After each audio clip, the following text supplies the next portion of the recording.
Let me start from the beginning. Okay. The Eastside Rising started with using the outline of the Eastside Blueprint Community's work that was headed by Beverly Bell and Tina Robinson. Community came together, followed the Blueprint platform, and created a revitalization plan about how the communities would like to see Eastside. The Reverend Keeling came to our neighborhoods and became pastor of Central Baptist Church, wanted to do something for the community, and built upon the outline of the Eastside Blueprint plan. From that, it was an asset-based, community-driven initiative.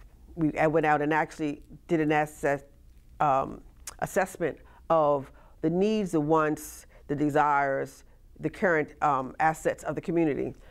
And from that, we had broken into committees based on whether it was workforce development, whether it was housing, whether it was economic development, whether it was youth development, also health, because Eastside is a food desert. All of the components that make a person whole, make a community whole, we touched on those aspects of quality of life. From that, the community continued to come back to the table, numerous meetings, numerous discussions, brainstorming, and from that came the plan. From the plan, we began to reach out to network of partners.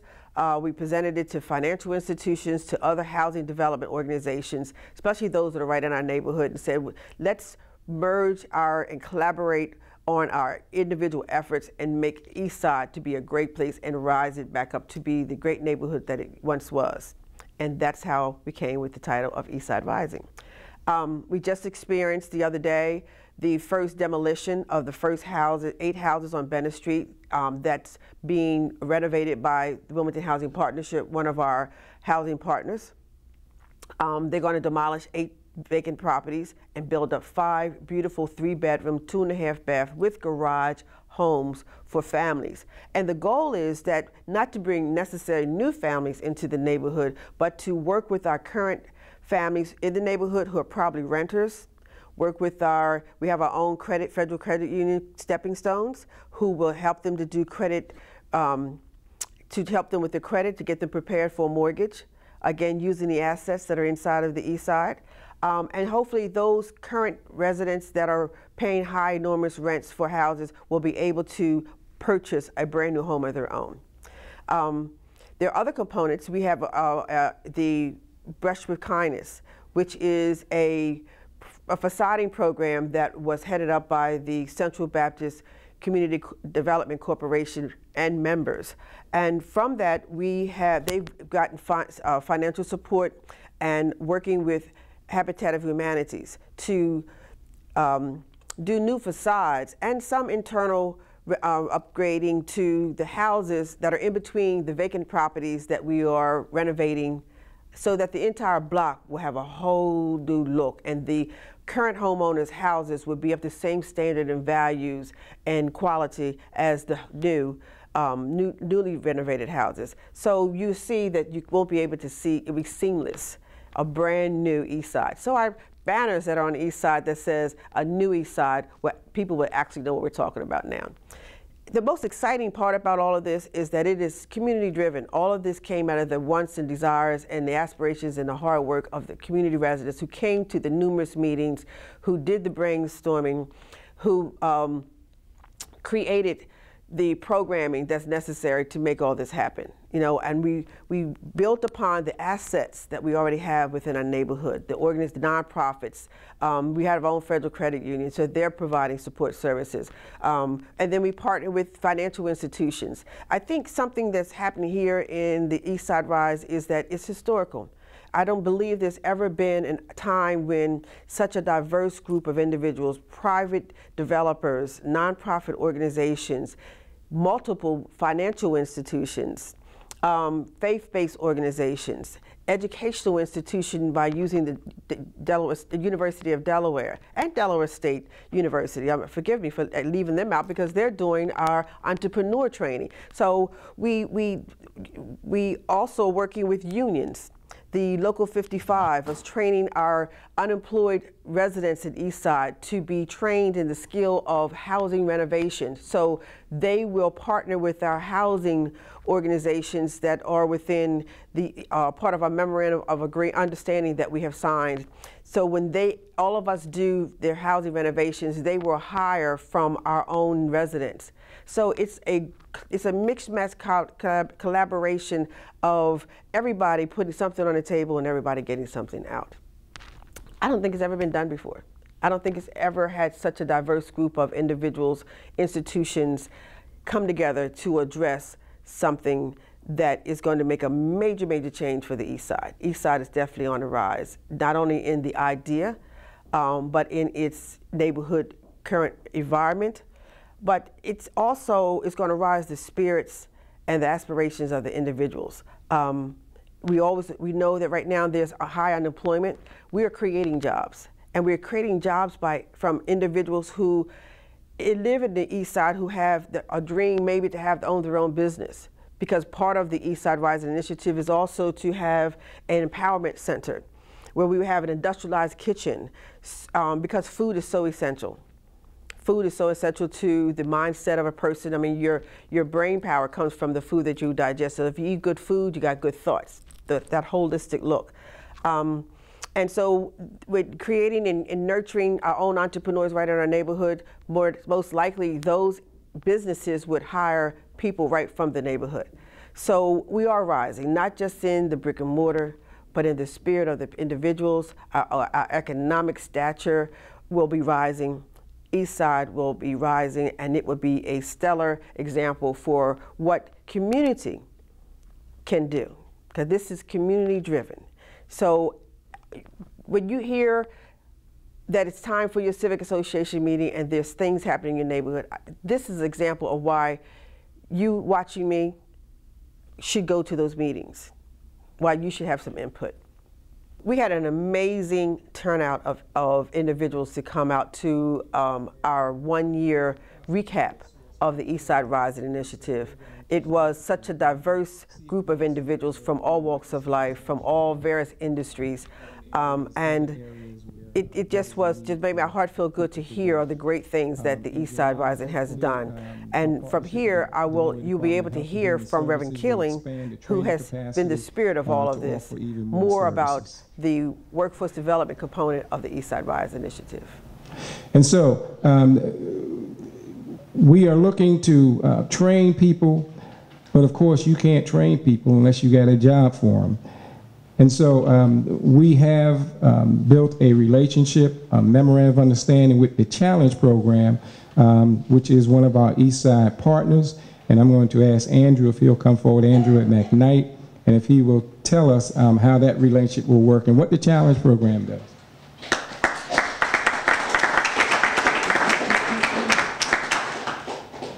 Hi, my name is Andrew McKnight. I'm the Executive Director of the Challenge Program.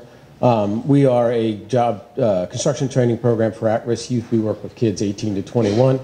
And we've started working with Reverend Keeling about a year ago, and then stepped it up this summer, and in the fall we've done a lot more stuff. We are a Workforce Investment Board sponsored program, and I haven't seen the slideshow yet, so forgive me if the slideshow doesn't match what I'm saying. How do I move it? Just hit the arrow? Yeah. Hit the arrow? There we go. There you go. There we go. I think I said all that. La la la. Our principal mission for our young men and women with confidence, hope, and purpose needed to become productive members of society. What we've learned over the years, and I'm just going to go off the cuff because I'll start reading and I don't want to read it, is the Challenge Program. We started as a construction training program, but we've become really a case management program. Construction is the carrot.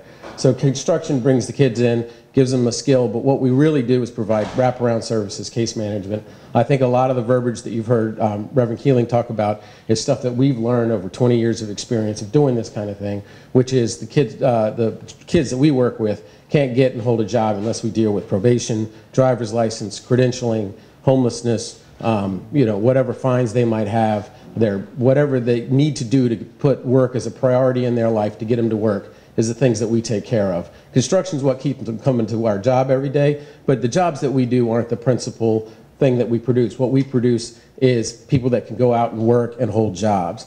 And so the methodology about doing that is a lot of the verbiage I think Reverend Keeling has said. It's all about accountability. It's all about data management. We are sharing with Eastside Rising because there's so much demand for what we do, for the services that we provide. We have 300 applications and we serve 18 to 21.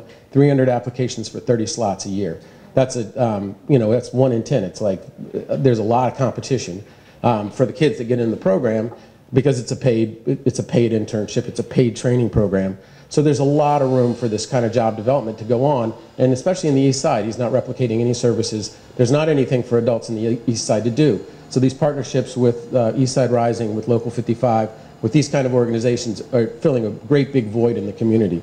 But the way to go about it isn't just to so there's look at some of the things. Some of the things we've done are we did the tables at Brouhaha, and we built our new headquarters down. Kalmar Nickel just built this huge building down there on the east side. If any of you get down there, we're right next to the Kalmar Nickel building. And we did that all ourselves, so we're very proud of the building. We've won a lot of architectural awards for it, by the way. We've got the big AIA award for the Mid-Atlantic, for the architects that designed the building. It's a really neat building, very green, did a lot of geothermal and stuff in it, so please do come down and see it.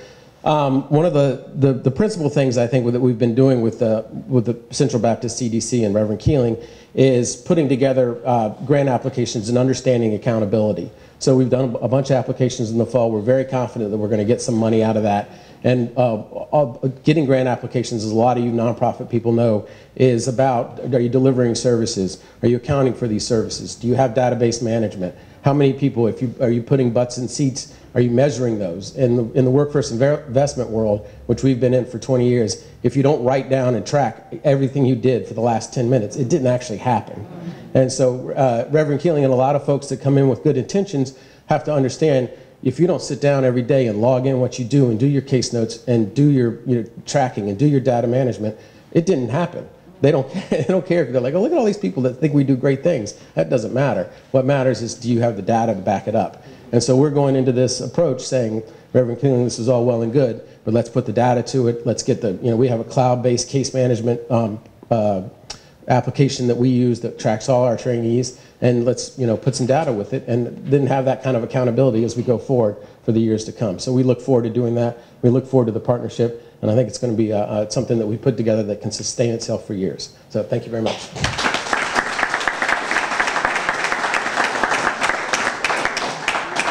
I do want to say that Andrew has been extremely helpful. I mean, he is walking us through step by step, helping us to understand what it takes to do.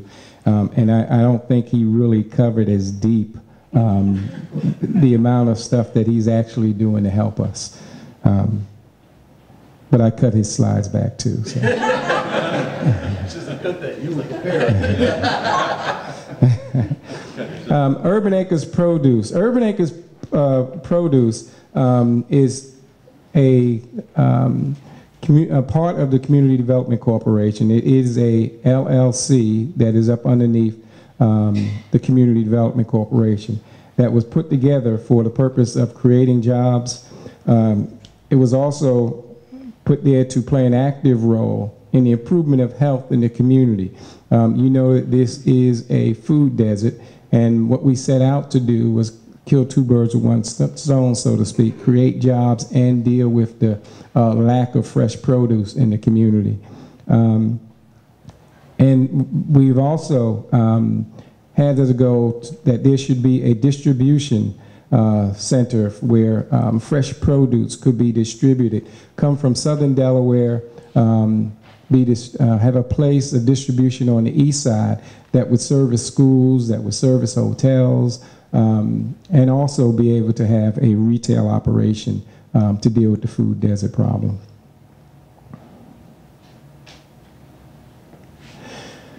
This year, Urban Acres was able to hire one full-time employee and one part-time employee. And then through our relationship with the Department of Agriculture, Urban Acres was given access to a full-time truck driver and a pickup truck to aid in the produce operation. He basically worked for us, and he was on the state's payroll. And what his job was to bring the produce from southern Delaware up to northern Delaware. Through our MOU with the Wilmington Housing Authority, we were able to operate 123 stands at 5 different locations. Now, that doesn't mean we had 123 different stands all at once. Every day throughout the week, we were operating a stand at a different location, 5 different locations. Fred Purnell, when we went to him and told him what we wanted to do, he said, "I got an audience for you, ready-made. We can work together and we can make this thing happen." And he's been extremely helpful, not only in opening up those doors, but in just in general. He's part of that team, I say, that's behind the scenes working. And through that, we made a lot of new and valuable relationships with the people in the different locations. Urban Acres has provided produce to 2,300 people. People who did not have access to fresh produce before. By us operating those stands, we've been able to touch 2,300 people. We've collected over almost $14,000 in cash sales, 1,600 in EBT sales, a total of $15,661 from a little small produce stand. Again, you can say amen. Those people who we hired, they worked diligently, setting up the stand, breaking it back down, servicing the community. They are here today, Tina Leatherberry and Teresa. What's your last name, Teresa? Dennis, yeah. All right. So Urban Acres net profit, $8,000, which ain't bad.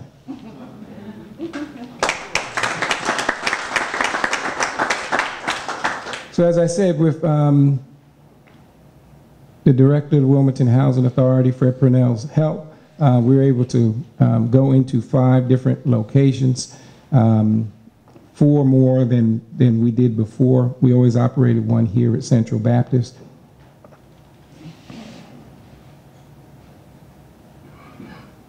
Though that's the results by location. Some were better than others. Parkview, we're really proud of, not just because of the amount of people that we service, but because of the relationships that were built. And what we're hoping now is that we won't operate a stand there next year. The people in that building that really were responsible for most of the sales, we'll just be able to supply them and they'll be able to run their own stand.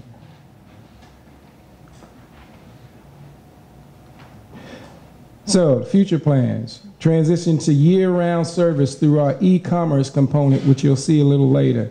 Working with the Department of Health and Human Services, we'll begin to hold information classes, which we hope will increase the demand by giving people the education about the need for eating properly. Continue to work on plans to distribute fresh produce, to bring it to that distribution center point.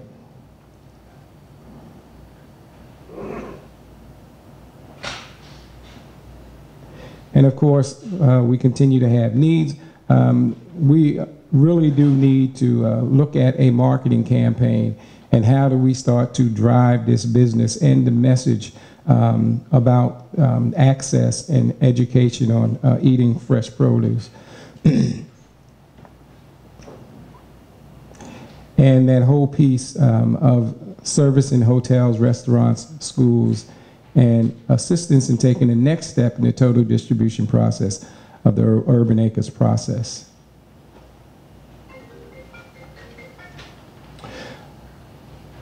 The final component, well, not the final, but one of the other components is we said we also needed to put together an economic empowerment program, not development just, but empower the people. So we did have visions and goals in housing and workforce development. In economic empowerment, we decided that we would focus on incubating small businesses in the food industry to improve access to healthy food. Again, that killing two birds with one stone, realizing that there was a need for access and also the need to bring industries which bring jobs. And so we figured if we focus on incubating small businesses, those businesses, and we attract 20, they would be able to employ up to 50 community employees. So in essence, we're not waiting for someone to create jobs, we're creating them ourselves. We identify promising ideas and small businesses, bring them through an incubation process, create and strengthen business plans while building support networks, provide market opportunity, partner with city merchants to opening access to new customers. Space for growth. Steve doesn't know it yet, but we're going to start to hit him about some of the corner properties.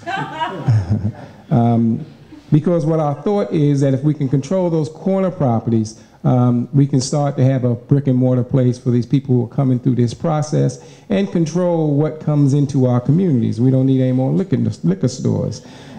I got an amen. And then our thought was to bring what we call an empowerment center, to bring everything into one location within the community. And in there would be the wholesale, retail, food distribution center, which Urban Acres is the beginning of. A food manufacturing exchange where people would be able to come in and have a place where what they were doing out of their kitchens would be able to go and manufacture on a much larger scale. A commercial kitchen where people would be able to rent and even start their own catering businesses. A food court, office space, a daycare center, and of course community space, all in the same building, attracting additional entrepreneurs. So the phase plan was retail operation. We said we would establish the small produce stand, develop customer base, and acquire EBT machines. That's what Urban Acres was. Developed a plan for the artisan food manufacturing. We developed a relationship with the Artisan Exchange out of Westchester, Pennsylvania, who has perfected it, and they are working with us to help us put together our plan. Develop plans for the Food Incubator Center, the commercial kitchen. Delaware Center for Enterprise Development is working with us on that. Begin the plan to expand the produce stand of Urban Acres, a retail wholesale distribution. Establish the logistics. How are we going to bring the things from southern Delaware to northern and then distribute it? Begin to expand the market. Begin recruiting and marketing for the incubator business program. And then phase 3 was to find that building. We thought we had a place 2 times, and that fell through. And we believe that is because the Lord is saying, I got something better. That's right. Amen. Develop business plan. We're getting a lot of help from Delaware, University of Delaware in helping us put together our business plan. So we expect very soon that we'll be able to get this building, to bring it on board. As I said, there is a team of people that is working behind the scenes with us as advisors. Rob Kraft from Richard Layton and Fingers, Jim Peffley, John Osenek, and if I forget your name, it's because I forgot Teresa's name, and I don't want her to feel like I just singled her out. But they meet Susan. Frank has been working with us every other week. They meet Van Hampton to see where we are, what are the opportunities. Rick Kingley from Collier's International Real Estate. What buildings are opened up? What do we need financially to get done in order to move to the next level and bring this thing on board? Now, the final piece of the puzzle. The biggest concern that most of the people in the community had was public safety. And we put down that we would have a public safety strategy. In every meeting, they say, what are we going to do about public safety? And I would say, if I had the answer to that, I might be the mayor. Truthfully, I had no answer for it. But luckily, Jack McDonough came and knocked on the door one day and started talking to us about what they wanted to see done. And I started telling him about the need for him to do it here. And they came on board, and I'm going to let him take you through how we're going to address the public safety, which is such a major concern in this community.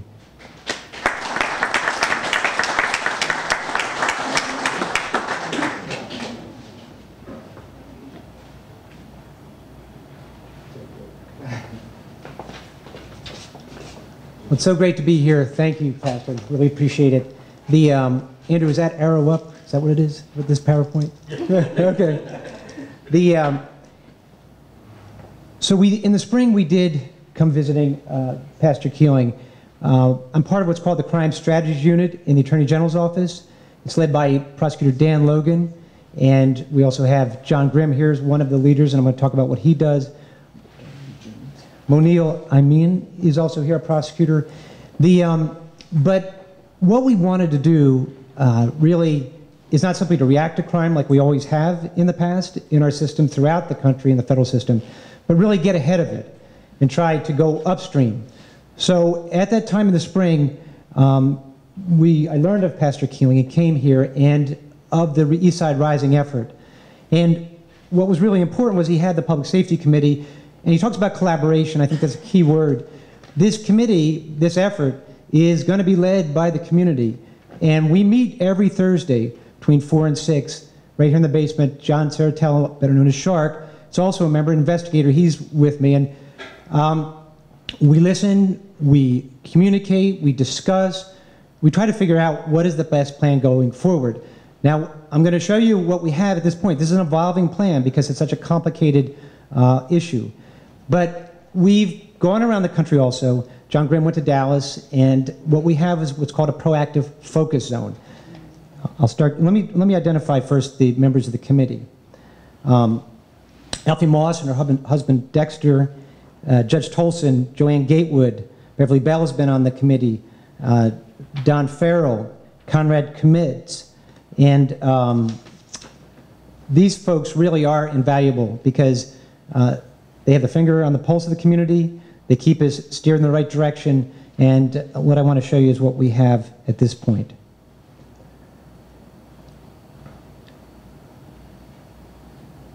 No, let me go down. Andrew, you steered me wrong. Come on.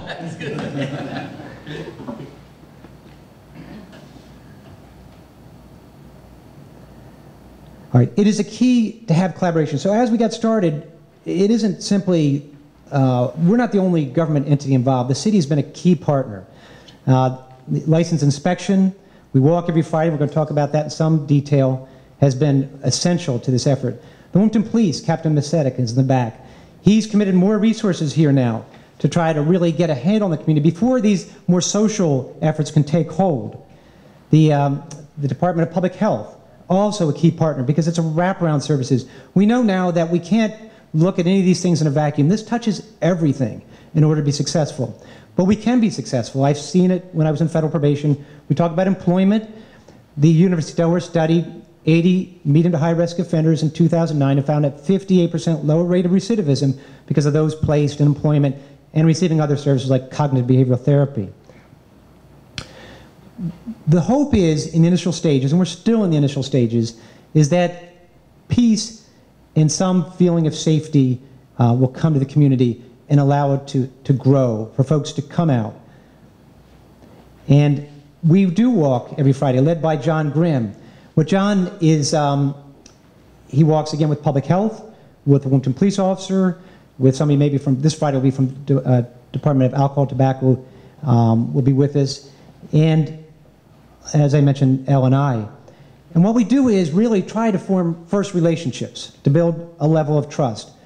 So since August, we've been to every single block on the east side in the proactive focus zone. That's Church to Lombard, 11th to 6th.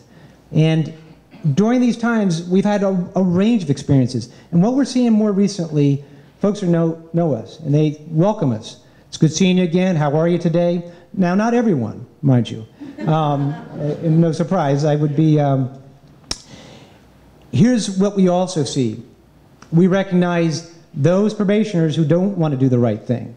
And I come from a background that we believe that people can change, but I'd be naive if I said that was the case all the time. And so those probationers who are walking and loitering, and we know what they're up to, the 3 probation offices, juvenile, state, and federal, have all agreed that should the Wilmington Police stop them, and they advise us that they've stopped somebody, they're on probation, maybe short of an arrest or an arrest, they're on the east side, they have no connection to the east side, no job, no home, no grandmother, then they'll be banned from the east side by a special condition of probation. Should they be found there again, there'll be a violation of the probation.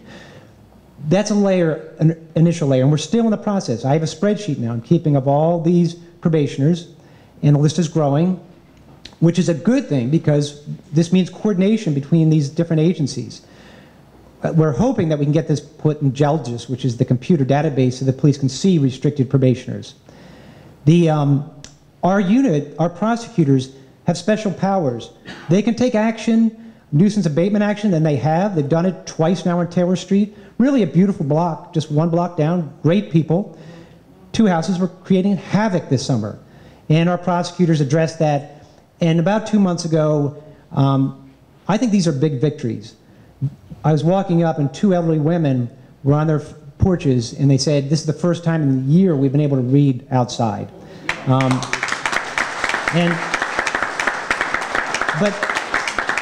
But that's largely because the community stood up.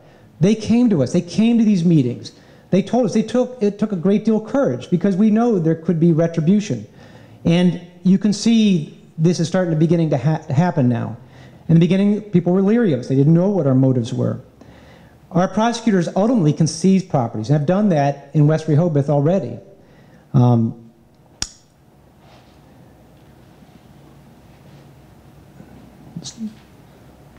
like I say, there are layers to this. Nuisance abatement is probably right now the initial major prong of this effort.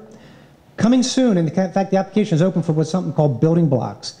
This is funding coming from the bad mortgage crisis, and nonprofits will be able to apply for these funding. Applications will be stronger if there will be improving housing and reducing crime. And that's really what we're trying to do in this phase of it, is reduce crime by environmental design. And as these homes become beautified, perhaps there could be teams following our walks that we identify problems, broken railings, perhaps an elderly person can't fix it. Instead of getting ticketed, there might be a crew that comes through and fix the property. That would be a great thing. Again, tied to crime and housing primarily. As you can see, I'm not too adept with these PowerPoints. The at-risk youth, and this is where we start to go further into it. I've seen this in the past. I really do believe, we read in the paper all the time, all the bad things that happen, and it's easy to dismiss and just say, there's another offender, there's another probationer, didn't want to do the right thing. There's another youth that went the wrong direction. Well, we know if we don't get to these youth, there is somebody in the corner that will get to them. They will ask them to hold their gun, which will ask them to hold their drugs. On our walks, our community police officers have twice found bags of crack cocaine, heroin, in the grass nearby in the street, so the drug dealer doesn't have the volume of drugs too high because the penalty's higher, and they can go to the bag and retrieve it and take it to the car. That's how readily available this is. So these at-risk youth, we need to get to them. So the city is, Dr. Jenkins has an effort to raise mentors, and we're partnering with them. So we put this call out in our office the other week, the Attorney General's office. Already we have 41 volunteers to mentor youth, at-risk youth at Bancroft and Stubbs School. And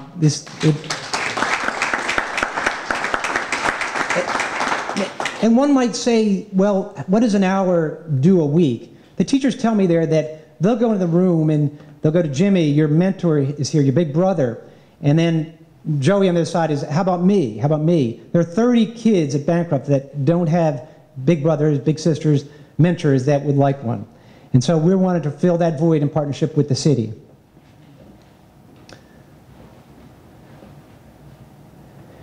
So we do know from what they call meta-analysis that Antisocial peers is a top driver of criminal behavior. It's a top trigger. So the logical response would be big brothers, big sister mentoring. That's how we can reach kids. That's what the Challenge program does. It's a tremendous program, and that's where we're going to really, I think, direct assist more long-term change. We do see from time to time kids walking around truants, and so we've connected with the visiting teachers. In our day, we were called truant officers. Now they're visiting teachers. And so we have connected with them. I have the names, and we're permitted now to, with the police officers, go up to the child, ask them their name, what school they go to, and a quick explanation, why aren't you in school? And then we can connect with the visiting teacher. The other day, there was a 6-year-old child that had never been to school. Never been to school. So we now have that child in the system and medical treatment that the child needed. The restricted probationers I discussed, that's a key point. That's an early layer one. That's what we're into right now. That's what Captain Macetic is helping us with, because they're on the street all the time, and he's been invaluable to assist us with that. And we need to get those folks, those people out of the East Side who don't have any connection to the East Side whatsoever.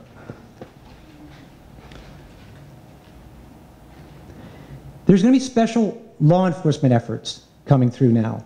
The Violence Reduction Network, I mentioned the Wilmington Police, and something called HIDA, 2 federal state initiatives. HIDA will be trying to go after high-level drug dealers, crime, people associated with crime. And the Violence Reduction Network is also chaired by the city, and it's a collaboration of all the various law enforcement efforts. And again, one to go upstream, not simply to react to it. And you may not always see them or feel their presence, but in time, I think you will. I think you'll see big traction from this. Probation officers are well aware now of the issues in the proactive focus zone. This Friday, we're going to have one of the date officers walk with us. We're going to be looking at liquor stores also, corner stores. These sometimes are magnets for crime, and in time, replace them with good, healthy food choices. Right? So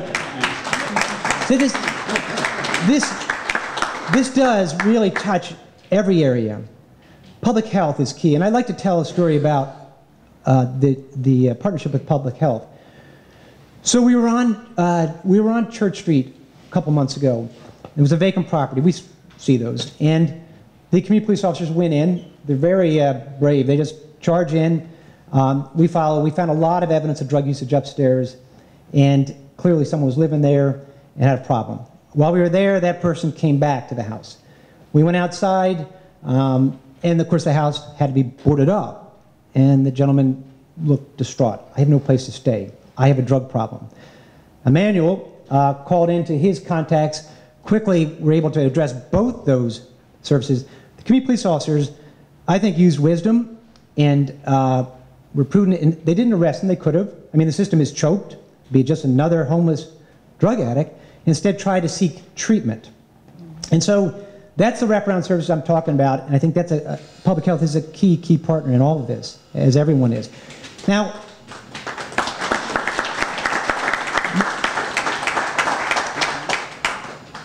well, what I want to point out and emphasize is that we go back every week to the Public Safety Committee here at Eastside Rising, and we check, and we discuss, and we go back and forth. Is this the right path? Should we pivot? Should we continue on? And they are the leaders in this. For example, new homeowners that come in, renters, they're going to be sending out letters welcoming these folks, but also letting them know there's expectations to be an Eastside resident. Should we have problems, the first notice, if it's not an egregious matter, will go out from that committee, from these folks, really giving warnings, which actually will help us going forward if there are legal actions. So, again, we're very pleased and humbled to be a part of the Eastside Rising effort, and I just want to thank you all.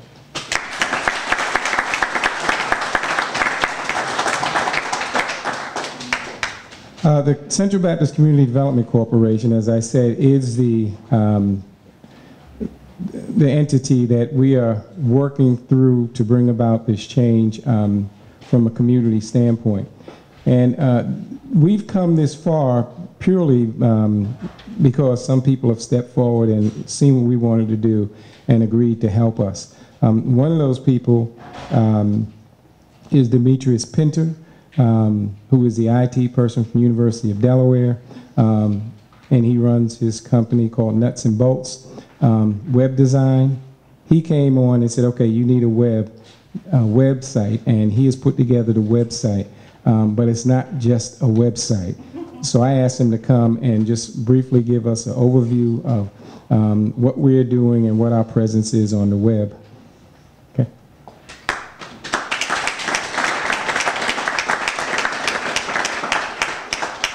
Good afternoon, everyone. Good afternoon. Thank you very much. I'll just stand over here. All right, so last time we all met, and there's a lot more people today, I showed the website, and what I'm going to do here is go through some screenshots of the website from the front end transaction process to QuickBooks POS and also to QuickBooks. All right. So basically, if you go to centralbaptistcdc.com or urbanacresproduce.org, you'll be brought to this website here. Okay. You see, now there's going to be a little bit of lag here between this wireless casting. Right here, what I want you to focus on is this test item that someone's going to add to their cart. Okay. What happens is they add to the cart, just like any typical e-commerce process. Add the item to the cart. You see right here, a person can add related products that they want to pick up. Just to let you all know too, this model isn't built for shipping, it's built for local pickup and eventually local delivery if that happens. All right, so this is to check out the confirmation page. Once a person gets to this point, they can either pay via PayPal or cash on delivery. Okay, they pay via PayPal, the transaction's already run, and they can just go on site and pick up. Cash on delivery, they can go on site, like the Reverend mentioned that, you know, each one of these locations want to run their own. I think it's perfect because then we can, drive all the orders for each location to, you know, so it'll be perfect. So yeah, that's basically the checkout process. Right here is the back end of the website. This shows like the item list, and I'm sorry I can't really expand this any further. Actually, so this is the back end of the site. This lists all the products. And the reason why I'm showing you this is because this whole system is synced. So the website is on, the products are on the website, but they're also in QuickBooks POS. All right, so there's constant syncing. There's syncing between the web, there's also syncing between mobile, as you can see right here in this column. All right, and when an order is placed on the website, the order data is synced to QuickBooks POS. All right. And that data includes customer and order details, and also the inventory is adjusted in QuickBooks POS. Okay, you can see right here, I did a test order, and I bought something for 50 cents, paid via PayPal, and the pickup location is Crestview Apartments, right? And then you see right here in this right column, you see QuickBooks status. That means it's posted, which means that that order posted directly to QuickBooks. I have something that syncs on the POS server every 30 minutes with the website. So anytime a transaction is made on the website, anytime inventory is added, it syncs every 30 minutes, keeping these things in order. Same thing with sales history. This is sales history in QuickBooks POS. You can see right here. And after the data is synced from the website to QuickBooks POS, it can be passed to QuickBooks. All right, so we have this option that says send data to QuickBooks. Right here, just simple press of a button. And then that customer, and here's a screenshot of the customer information in QuickBooks itself. Here's the sales receipt, my information, total amount of funds collected for me. And here's the income tracker in QuickBooks. All right, so what this is showing is basically a total sync between all three programs. Now, the key to tying the web and QuickBooks connector works through this thing called the QuickBooks Web Connector which is this piece, which resides on a machine that will reside here at the church. And I have this red arrow that points down here, and that's pointing to Norton Online Backup and Norton Antivirus. So the computer's backed up daily to Norton Online, and it's protected. All right. You go, Demetrius.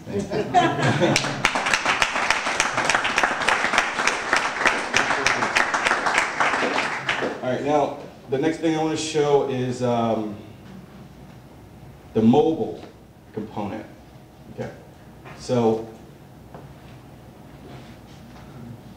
people are on site and they're at various locations. Like I said, the POS station is going to be located here, which is basically the server. So when you're in your various locations, this is how people are going to take payment. They log into this QuickBooks app. We have this little reader here, and they can take payment right here. This inventory is also synced. All right, so we add something to QuickBooks POS, it's synced with mobile, it syncs with the website. Okay, same thing with inventory. And like I said, everything is really on like a 30 to 60 minute cycle, so it's fairly fresh. I can walk you through this process real fast. It's real simple. I'm going to go to this test product, test item. I added one to the cart, review it, check out.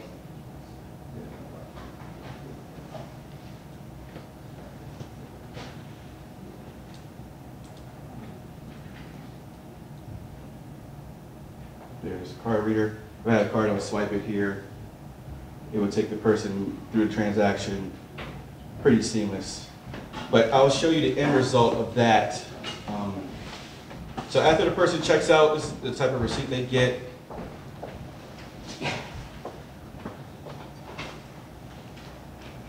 This type of receipt gets delivered via email. All right. And another thing I want to show you all is in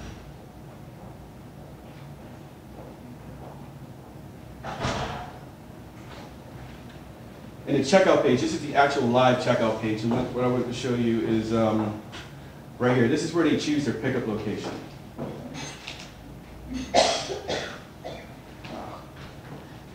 You see right there, there's different options. And then the date and the time changes. I don't know if this really would be a factor, because if everyone's running their own stand, you could really pick up wherever you would like. And then and that's pretty much the gist of it there. And one other thing I would like to show beyond the e-commerce is the training application. We have that going down on the website. You see it's 4 steps here. People will be able to input their information, and you mentioned about data collection. This is where we're starting that process right here. I'll go to the live.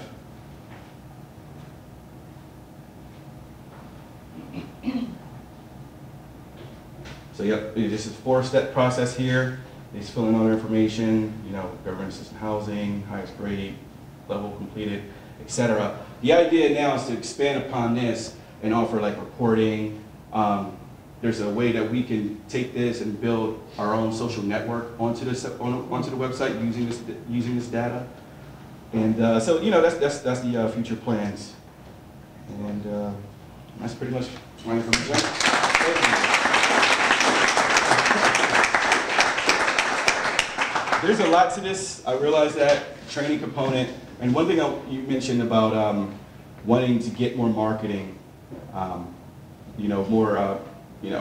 information out there about Urban Acres. One thing I would like to do is to now submit Central Baptist CDC for this Google Ad Grant program, where Google will provide a nonprofit up to $10,000 a month in AdWords spend. So that's the next step. All right. All right? Thank you.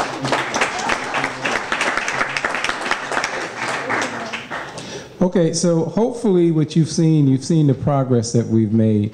Hopefully you've seen that this is a community-driven project, and a lot of people have come alongside of us, and that we are growing. We are getting to where we need to be. We're getting our feet on the ground. We've got big plans. One of the things that the board is talking about, we are going to really focus on raising enough income so that we can hire an operations manager, a director of operations, not an operations manager, vice president of operations, because I need to continue to make the connections that I'm making. And quite frankly, I don't have time to be running, which is really starting to become a multi-conglomerate. So we're going to work hard to do that. That is really what Eastside Rising is. There are a number of people that need to be thanked. So if you just look to the right and to the left, because all of you may not know each other, but all of you in some way or another has helped us to get to where we are, and realize where we have to go, and are working to help us get there. I am going to ask Councilwoman Shabazz if she will come and just give us a few remarks, and then if Dave Bucas from Federal Home Loan Bank could come and give us a few remarks before we go. Councilwoman Shabazz, she has been like really my partner.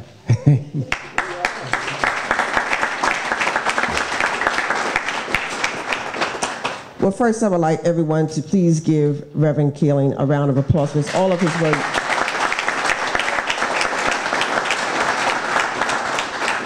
He has really been the driving force in connecting all the dots, and has actually taken what the community has demonstrated and come to him to say what's needed. You know, in my position as a city council member, I am in the meetings on the 30th floor with all what people call the suites, but I also am at the civic meetings, sitting on the curb, talking to the individuals that we all say that we're here to serve and to help. And a lot of times that 30th floor conversation is from a perspective that when they look down on the community, they just see dots and they see weeds, or they just see spots, but those dots and spots are actual people.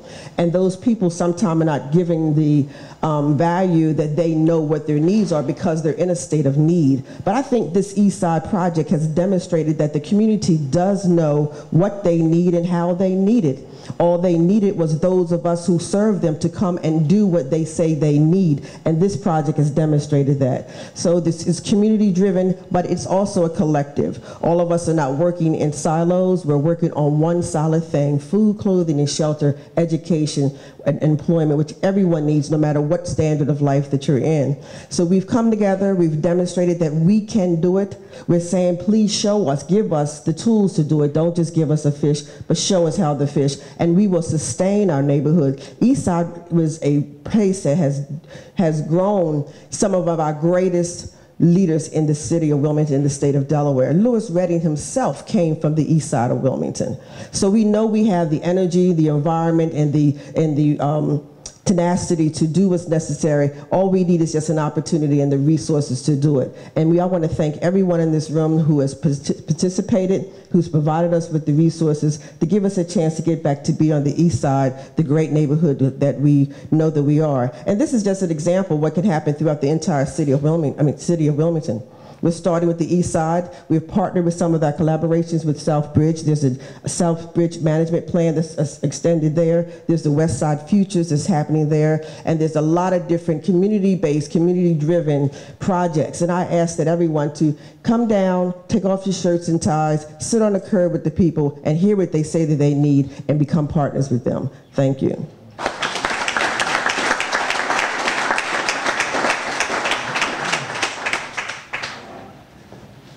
Good morning, everybody, and thank you, Reverend Keeling, for the opportunity to make a few remarks. On behalf of the Federal Home Loan Bank of Pittsburgh and our partners at the University of Delaware, particularly Rahima and Steve, we certainly are pleased to have played a very small part in helping this community develop the capacity to even envision the possibility of change.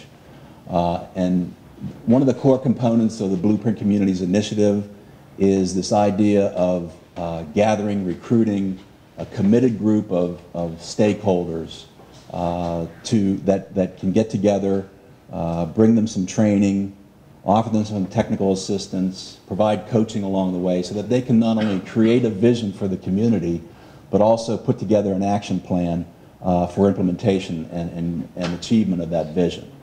So the Federal Home Loan Bank really was just a catalyst, and I say a small part, a catalyst for that process. The real effort and the energy behind that are here, are among those stakeholders initially and here in this room. Over the last 6 years now, and it's hard to believe it's been that long, have created a lot of energy. I'm sure there's been some frustration, but here we are today, and the results, I think, are evident. Now, unfortunately, the Federal Home Loan Bank is one of those funders referenced earlier that did not deliver the goods in conjunction with the housing component. And I just want to assure you that that's not a reflection of the value or the worth of the housing projects that are envisioned for this neighborhood. It's more a reflection of the intense competition for housing funds, not only in the state of Delaware, but throughout this country overall. And those of you that are in the housing field know what I'm talking about. But I can tell you this, that the Federal Home Loan Bank continues to be committed to work with organizations like Habitat and the Wilmington Housing Partnership to kind of overcome the obstacles for us making the investment that we committed to when we started this 6 years ago. And I'm sure that in the future we will be investing in the East Side. Based on the results that were presented here today, things look very bright for your community, and we look forward to working with you. Thank you.